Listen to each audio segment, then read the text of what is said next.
Before coverage continues with a three-way race for NU Board of Regents in District 5. So this district includes Lincoln and much of southeast Nebraska. Newswatch 7's Andrew Ozaki talked with all three candidates.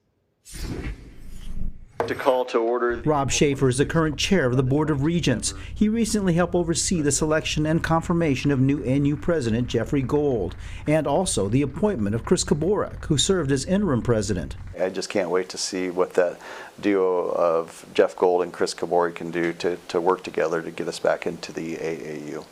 That's a top priority for the attorney from Beatrice, seeking his second term. To increase not only our research portfolio, but to draw the best and brightest scholars, whether they're students or instructors, faculty members, to the University of Nebraska. Both of his challengers say it's high on their list too, but both question why 3 high-level administrators have left within the last year. I think that's a good question that makes concern of the leadership and the strategic initiatives. I don't think they would have left if we were providing those for them.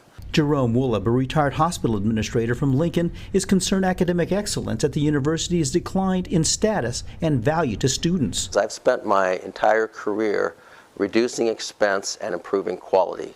What's going on with the Board of Regents? Board of Regents is the problem.